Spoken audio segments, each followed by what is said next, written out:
আসসালামু আলাইকুম। যশোর লিটিক ইউটিউব চ্যানেলের পক্ষ থেকে আমি জাহাঙ্গীর আলম স্বাগত জানাচ্ছি। আমি এসেছি যশোর জেলা শাসা উপজেলা এই নাভারণ আনসার ক্যাম্পের পাশে গোল্ডেন এ প্লাস পেয়েছে আমাদের এক ভাই। আমরা তার নামটা শুনতে চাই। আসসালামু আলাইকুম, আমার নাম মোহাম্মদ আলী হাসান। এখানে যে কোন কলেজ কোন স্কুল থেকে পড়া হয়েছে এটা? আমি নাভারণ ঝিগরগাছার আকিজ কলেজিয়েট স্কুল থেকে 6 থেকে 10 পর্যন্ত পড়াশোনা করেছি। আসলে আকিজ কলেজ অ্যান্ড স্কুল এখানে কিন্তু ভালো লেখাপড়া হয়, আপনারা জানেন। তবে আমরা এসেছি আমরা শুধু কথা শোনার জন্য। আসলে আমরা অনেক দূর থেকে এসেছি। এখানে লেখাপড়ার যে এ প্লাস গোল্ডেন প্লাস পাওয়া হয়েছে, এটা কিন্তু আমরা খুব আনন্দিত।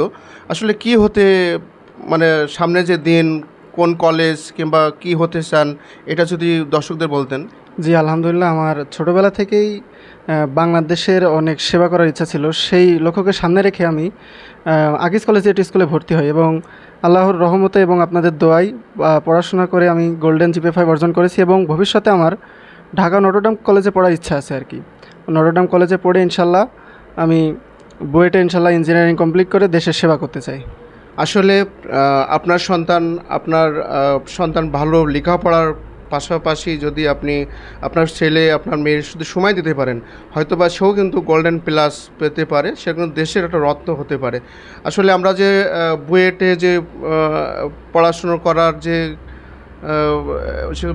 মানে তার যে ইচ্ছা, পিতা কি করেন, এটা যদি আমরা একটু যদি অনেক দর্শকে হয়তোবা জানতে পাবে যে নামটা এবং কি করেন।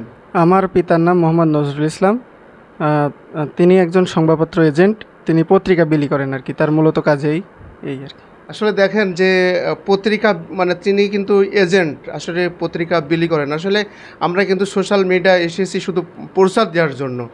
আমি যে শুনে খুব ভালো লাগলো যে পত্রিকার যে এজেন্ট খুবই একটা সুন্দর দেখা যাচ্ছে কাজ। তার যে কাজটা কিন্তু আমরা ছোটোভাবে দেখবো না, তার কাজটা কিন্তু অনেক বড়। আসলে তার সন্তান কিন্তু যে এটা যে দেশের জন্য যে একটা গৌরবময় যেটা গোল্ডেন এ প্লাস পেয়েছে,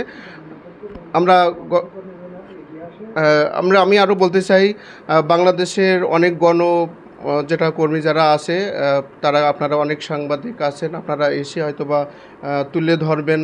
আসলে যদি আপনাদের সহযোগিতা যদি করতে পারেন, হয়তোবা আরও ভালো জায়গায় পৌঁছাতে পারবে। তবে ঠিক আছে ভাই, আমরা তার ভবিষ্যৎ মঙ্গল কামনা করি। তার জন্য দোয়া করবেন, তার পরিবারের জন্য দোয়া করবেন এবং আমাদের জন্য দোয়া করবেন। আমরা যেন আরও ভালো ভালো জায়গায় আপনাদের নিয়ে যেতে পারি, দেখাতে পারি। সবাই ভালো থাকবেন। খোদা হাফেজ।